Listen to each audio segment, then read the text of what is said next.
નમસ્કાર દર્શક મિત્રો, જીવન ન્યૂઝમાં આપનું સ્વાગત છે. હું છું હિતેશ અને આપ જોઈ રહ્યા છો આપનો ફેવરેટ કાર્યક્રમ કેમ છો ગુજરાત. છેલ્લા એકાદ સપ્તાહથી ગુજરાતમાં મેઘરાજાએ રીતસરનું તાંડવ મચાવ્યું છે. ખાસ કરીને સૌરાષ્ટ્ર અને દક્ષિણ ગુજરાતમાં વરસાદે ધુઆધાર બેટિંગ કરીને અનેક ગામડાઓને બેટમાં ફેરવ્યા છે. ગુજરાતમાં ભારે વરસાદ પાછળ બે સિસ્ટમ સક્રિય હોવાનું હવામાન વિભાગ જણાવી રહ્યું છે. આગામી 2 દિવસ સુધી રાજ્યના 29 જિલ્લાઓમાં ભારેથી અતિ ભારે વરસાદની આગાહી છે. આજે એટલે કે 27મી જુલાઈના રોજ સુરત, નવસારી, વલસાડ, દમણ તથા દાદરાનગર હવેલીમાં ભારે વરસાદ પડે તેવી સંભાવના છે. જેને જોતા આ તમામ જિલ્લાઓમાં રેડ એલર્ટ જાહેર કરાયું છે. તેવી જ રીતે પંચમહાલ, દાહોદ, વડોદરા, છોટાઉદેપુર, નર્મદા, ભરૂચ જેવા મધ્ય ગુજરાતના જિલ્લાઓમાં પણ ભારે વરસાદ વરસે તેવી શક્યતા છે. દક્ષિણ ગુજરાતના ડાંગ અને તાપી જેવા જિલ્લાઓ અને સૌરાષ્ટ્રના અમરેલી, ભાવનગર અને ગીર સોમનાથમાં પણ ખૂબ વરસાદ વરસે તેવી આશંકાને પગલે અહીં ઓરેન્જ એલર્ટ અપાયું છે. જ્યારે બનાસકાંઠા, પાટણ, મહેસાણા, સાબરકાંઠા, ગાંધીનગર, અરવલ્લી જેવા ઉત્તર ગુજરાતના જિલ્લાઓમાં પણ સારો એવો વરસાદ વરસી શકે છે, જેથી ત્યાં યલો એલર્ટ આપવામાં આવ્યું છે. ઉપરાંત અમદાવાદ, આણંદ, મહીસાગર, સુરેન્દ્રનગર, રાજકોટ, પોરબંદર, જુનાગઢ, બોટાદ અને દીવમાં પણ વરસાદની આશંકાને કારણે યલો એલર્ટ ત્યાં ઘોષિત કરવામાં આવી છે. આવતીકાલે એટલે કે 28મી જુલાઈના રોજ સુરત, નવસારી, વલસાડ, દમણ, દાદરાનગર હવેલીમાં રેડ એલર્ટ જાહેર કરાયું છે. 29મી જુલાઈના રોજ સુરત, નવસારી, વલસાડ, દમણ, અમરેલી, ભાવનગર અને ગીર સોમનાથમાં ભારેથી અતિ ભારે વરસાદ માટે ત્યાં ઓરેન્જ એલર્ટ જાહેર કરવામાં આવ્યું છે. ચોમાસાની ઋતુ દરમિયાન ગુજરાતમાં સરેરાશ લગભગ 20 ઇંચ જેટલો વરસાદ વરસી ચૂક્યો છે, જે રાજ્યના સિઝનના વરસાદના 55% જેટલો થાય છે. હજી 45% વરસાદની ગુજરાતને જરૂરિયાત છે, જે આગામી દિવસોમાં પૂરો થાય તેવી સંભાવના છે. ગુજરાતમાં વરસાદી પાણી ભરાવાની સમસ્યા લગભગ દરેક શહેર અને ગામડામાં જોવા મળી રહી છે. વોટરલોગિંગની સમસ્યા ઊભી થાય એટલે સમજી લેવું પડે કે પ્રી મોન્સૂનની કામગીરીના નામે ખર્ચાયેલા કરોડો રૂપિયા પાણીમાં ડૂબી ગયા છે.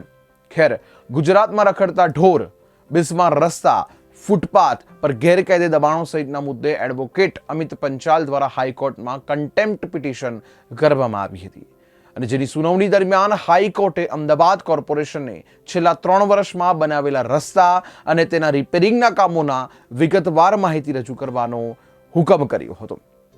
હાઈકોર્ટના જસ્ટિસ એવાય કોગ્ઝે અને જસ્ટિસ સમીર દવેની ખંડપીઠે અમદાવાદ કોર્પોરેશનને માર્મિક ટકોર કરી હતી કે 4 ઇંચ જેવા સાધારણ વરસાદમાં પણ અમદાવાદના લોકો હેરાન પરેશાન થતા હોય છે.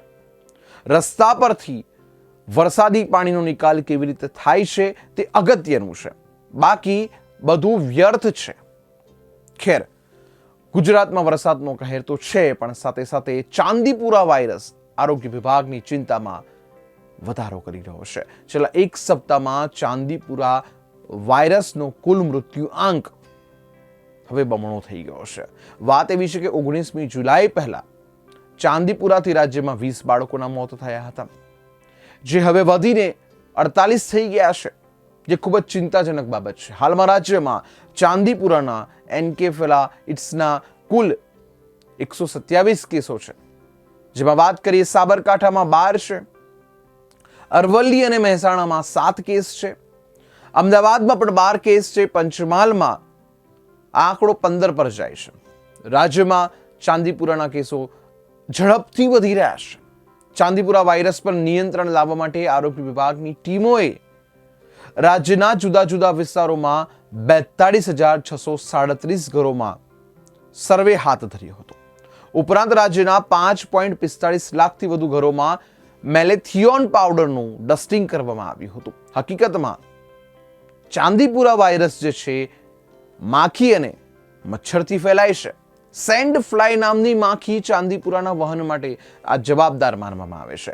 સેન્ડ ફ્લાય માખી ઘરના ભેજયુક્ત ખૂણામાં ઈંડા મૂકતી હોય છે, જેનાથી બચવા માટે ઘરના અંધારિયા ખૂણાઓ, દિવાલની અંદર પડેલી તિરાડો અને ઈંટોની વચ્ચેના ખાંચામાં જંતુનાશક દવાઓનો છંટકાવ કરવો જરૂરી છે. રાજ્યના લગભગ બધા જ મોટા શહેરોના સરકારી દવાખાનામાં ચાંદીપુરા વાયરસથી ગ્રસ્ત બાળકની સારવાર માટે અલાયદા વોર્ડ તૈયાર કરવામાં આવ્યા છે. ચાંદીપુરાના લક્ષણોવાળા દર્દીઓના સેમ્પલો પૂનાની વાયરોલોજી લેબોરેટરીમાં મોકલવામાં આવતા હોય છે, જેનો રિપોર્ટ 3 થી 5 દિવસમાં આવતો હોય છે. ચાંદીપુરા વાયરસ 14 વર્ષથી નાની વયના બાળકોમાં જોવા મળતો હોય છે. વાયરસનો ચેપ લાગ્યા પછી બાળકને હાઈ ગ્રેડનો તાવ આવતો હોય છે. બાળકના શરીરનું તાપમાન 102 થી 106 ડિગ્રી સેલ્સિયસ સુધી પહોંચી જતું હોય છે.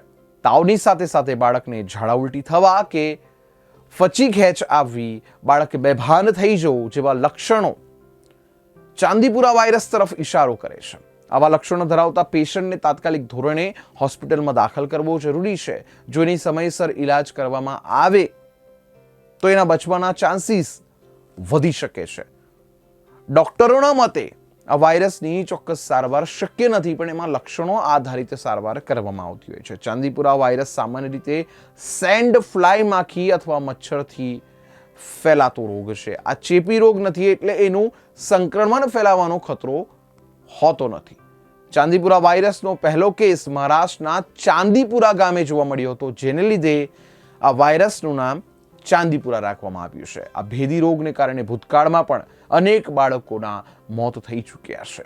ચાંદીપુરાનો વાયરસ મોટા શહેરો કરતાં વધારે ગામડાઓમાં જોવા મળતો હોય છે, જેથી ગામડાઓમાં એના પ્રિવેન્શન માટેના પગલાં લેવા અનિવાર્ય છે.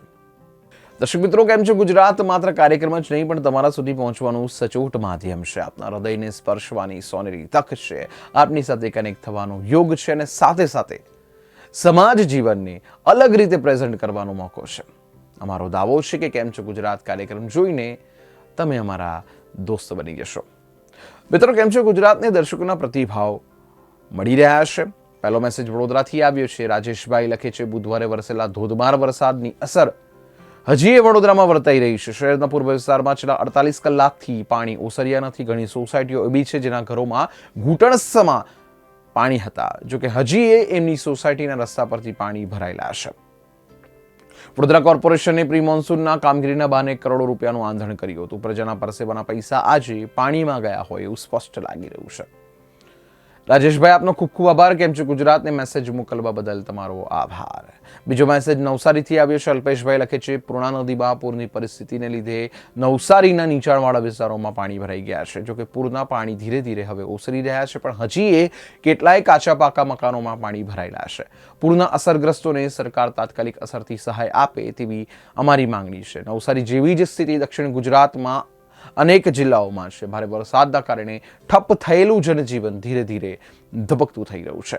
જોકે હજી 2 દિવસ સુધી વરસાદની આગાહી છે, જેને કારણે દક્ષિણ ગુજરાતના જિલ્લાઓમાં રેડ એલર્ટ ઘોષિત કરવામાં આવ્યું છે. કેમ છો ગુજરાતમાં તમારો મેસેજ મોકલવા બદલ અલ્પેશભાઈ તમારો આભાર. ખૂબ ખૂબ આભાર. ત્રીજો મેસેજ અમદાવાદથી આવ્યો છે. કેતુલભાઈ લખે છે, કેમ છો ગુજરાત સરસ કાર્યક્રમ છે. એમાં અમદાવાદમાં વરસાદના કારણે પડેલા ખાડા અને ભૂવા વિશે બતાવવામાં આવશે તો સારું રહેશે. કેતુલભાઈ તમારો આભાર. કેમ છો ગુજરાતમાં મેસેજ મોકલવા બદલ તમારો આભાર. અમે આપના સજેશન પર ચોક્કસથી ધ્યાન આપવાનો પ્રયત્ન કરીશું. આપનું ફરી એકવાર આભાર. ચોથો મેસેજ વડોદરાથી આવ્યો છે. રૂપેશભાઈ લખે છે, બુધવારે વડોદરામાં એક જ દિવસમાં 13 ઇંચથી વધારે વરસાદ પડ્યો, પણ વિશ્વામિત્રી નદીમાં એટલું પાણી ભરાયું ન હતું. પરંતુ આજવા સરોવરમાંથી છોડાયેલા પાણીને લીધે વડોદરામાં પૂરની પરિસ્થિતિ સર્જાઈ હતી. આવી સ્થિતિ દર વર્ષે જોવા મળે છે. વરસાદ પાવાગઢ તરફ પડે અને પૂર વડોદરામાં આવે એવું કેમ? દર વર્ષે ઉપરવાસમાં પડેલા ભારે વરસાદના કારણે વડોદરામાં પૂરનું જોખમ ઊભું થાય છે. એનો રસ્તો કરવામાં સરકાર સદંતર નિષ્ફળ નીવડી છે. રાજ્ય સરકારે જાતે ઇનિશિયેટિવ લઈને આજવાના પાણીને સીધું વિશ્વામિત્રીમાં ઠાલવવાને બદલે એનો બીજો કોઈ રસ્તો કરવો જોઈએ, જેનાથી વડોદરાની જનતાને દર વર્ષે પૂરનો ખતરો ના વેઠવો પડે. રૂપેશભાઈ તમારો આભાર. આપનું સજેશન ખૂબ સરસ છે. વડોદરામાં વગર વરસાદે પૂરનો ખતરો ઊભો થયો હોય એવું ઘણી વખત બની ચૂક્યું છે. આ સમસ્યાના નિવારણ માટે કોર્પોરેશને ભૂતકાળમાં પણ ઘણી યોજનાઓ બનાવી હતી, પણ આવી યોજનાઓ કાગળ પરથી ક્યારેય વાસ્તવિક બની શકી નથી.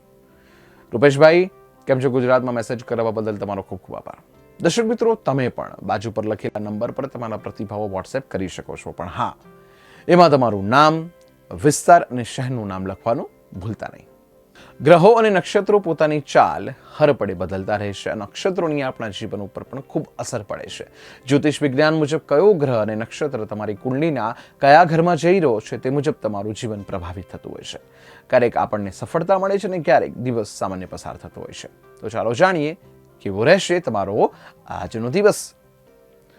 મેષ રાશિ, આજનો દિવસ તમારા માટે સારો છે. તમે જે પણ કાર્ય કરશો તમને એમાં સફળતા મળશે. જો તમે કોઈ નવું કામ શરૂ કરવા જઈ રહ્યા છો તો અચાનક તમારી ફંડ સંબંધી સમસ્યા પણ દૂર થઈ શકે છે. આ સિવાય લાંબા સમયથી અટકેલા કામ પણ આજે કોઈની સહાયથી થઈ જશે. વાત કરીએ વૃષભ રાશિની. આજે વેપાર અને ધંધામાં જે ઉતાર ચઢાવ આવે છે તે હેન્ડલ કરવો જરૂરી છે. આજે તમને તમારા સાથીદારોથી સાવધાન રહેવાની સલાહ આપવામાં આવી રહી છે. આજે તેઓ તમને નુકસાન પહોંચાડી શકે છે. કાર્યસ્થળમાં વરિષ્ઠ અધિકારીઓ સાથે દલીલ કરવાનું ટાળો. મિથુન રાશિ, આજે પણ ધંધાની કેટલીક મૂંઝવણ તમને પરેશાન કરી શકે છે. જો તમે તમારો રસ્તો સરળ અને સીધો બનાવવા માંગતા હોવ તો એવું કરો કે તાત્કાલિક લાભ મળે. આજે કોઈની સાથે વ્યવહાર કરતી વખતે વિશેષ કાળજી લો. મુસાફરી કરવાનું ટાળજો. કર્ક રાશિ, આજે સવારથી કંઈક વિચિત્ર વાતાવરણ રહેશે. દૈનિક ઘરના કામો પણ અમુક અટકળો પછી જ પૂર્ણ થશે. ધંધો કરતા લોકોના જીવનમાં લાંબા સમયથી ચાલી રહેલી સમસ્યા આજે સમાપ્ત થઈ શકે છે. જોકે દિવસની શરૂઆતમાં કેટલીક નવી સમસ્યાઓ પણ આવી શકે છે. સિંહ રાશિ, આજે તમારા ઉપર કોઈ વિશેષ કાર્યનું દબાણ આવી શકે છે. આ માટે તમારે તમારા કામમાંથી થોડો સમય પણ આપવો પડી શકે છે. નિરાશ ના થાવ, ધૈર્ય રાખો અને તમારી જાત પર વિશ્વાસ કરો. પછી તમે જોશો કે કેટલી સરળતાથી જવાબદારી તમે નિભાવો છો. કન્યા રાશિ, તમારી કાર્ય કરવાની રીત નવી છે. કોઈ પણ જટિલ કાર્ય સરળતાથી પૂર્ણ કરવામાં તમને બહુ સમય લાગતો નથી. તમારી આ પદ્ધતિ તમને તમારા કાર્યક્ષેત્રમાં આજે અપાર સફળતા પ્રાપ્ત કરાવી શકે છે. જો તમે નવો વ્યવસાય શરૂ કરવા જઈ રહ્યા છો તો ચોક્કસપણે કોઈ નિષ્ણાંતનો અભિપ્રાય અવશ્ય લેજો. તુલા રાશિ, આજે વધારે ખર્ચ થશે. કોઈ કારણસર અથવા બીજા કારણે બિનજરૂરી ખર્ચનો યોગ છે. આજે તમારે વ્યર્થ મુસાફરી પણ કરવી પડી શકે છે. કોઈ પણ સ્પર્ધાના બાકી પરિણામો આજે આવે તેવી પણ સંભાવના છે. કળાની સ્પર્ધા સફળતા આજે તમારું મનોબળ વધારશે. વૃશ્ચિક રાશિ, તમે શેર બજારના મામલામાં ફસાઈને ઘણા પૈસા બગાડી જશો. આવી સ્થિતિમાં તમારા માટે સારું રહેશે કે તમે જૂની ઘટનાઓથી શીખો. સમજદારીથી રોકાણ કરો. આજે કોઈ નવું કાર્ય ના કરવાનું ધ્યાનમાં રાખો. આ સિવાય કોઈ પણ પાર્ટનરના કહેવાથી નવા બિઝનેસમાં રોકાણ કરવાનું ટાળજો. ધન રાશિ, આજે પૈસા કમાવાના ઘણા રસ્તા ખુલશે. રોકાણમાં પણ લાભની સંભાવના છે. જમીન મકાનની ખરીદી કરતા પહેલા એકવાર વરિષ્ઠ લોકોનો અભિપ્રાય લેજો, નહીં તો તમે મુશ્કેલીમાં મુકાઈ શકો છો. ધ્યાનમાં રાખો કે આજે તમને સંઘર્ષ પછી નિશ્ચિત સફળતા મળી શકે છે. મકર રાશિ, કોઈ પણ ખોટા કાર્યને જોયા પછી અવાજ ઉઠાવવાની તમારી આદત આજે તમને ભારે પડી શકે છે. પરંતુ તમારે નિરાશ થવાની જરૂર નથી. તમે ફક્ત એક જ વસ્તુ ધ્યાનમાં રાખો કે જો તમે સાચા છો અને અધિકાર માટે અવાજ ઉઠાવો છો તો પછી કોઈને કંઈ પણ કહેવામાં ડરશો નહીં અને પાછળ ના હટશો. કુંભ રાશિ, આજે તમને કોઈ ખૂબ મહત્વનું ઓફિસનું કામ આપવામાં આવી શકે છે. તમે આ કાર્ય પૂર્ણ કરી શકશો કે નહીં તે વિચારવાને બદલે કાર્ય પૂર્ણ કરવાનો પ્રયાસ કરો. તમારા બધા કાર્ય દિલથી કરો. પછી જુઓ કે તમે આ મહત્વપૂર્ણ કાર્યને સરળતાથી કેવી રીતે પૂર્ણ કરી શકો છો. અંતે વાત કરીશું મીન રાશિની. લાંબા સમય સુધી સંઘર્ષ કર્યા પછી આજે તમને એકાંતમાં સમય પસાર કરવો ગમશે. તે તમારા માટે પણ યોગ્ય રહેશે. ધ્યાનમાં રાખો કે આ સમય તમારા સ્વાસ્થ્ય પર વધુ ધ્યાન આપવાનું છે, કારણ કે જો માનસિક સ્વાસ્થ્ય સારું નહીં હોય તો સખત મહેનત કરવી મુશ્કેલ બનશે. તો દર્શક મિત્રો, આજના માટે બસ આટલું જ. આપના દોસ્ત હિતેશને રજા આપશો. નમસ્કાર. અને હા, બાજુમાં લખેલા નંબર પર આપનો મેસેજ વોટ્સએપ કરી શકો છો. આપના પ્રતિભાવોની અમને પ્રતીક્ષા રહેશે. અને હા મિત્રો, મેસેજની સાથે સાથે આપનું નામ, વિસ્તાર અને શહેરનું નામ અચૂક જણાવજો. મિત્રો, ફરી મળીશું. ધન્યવાદ.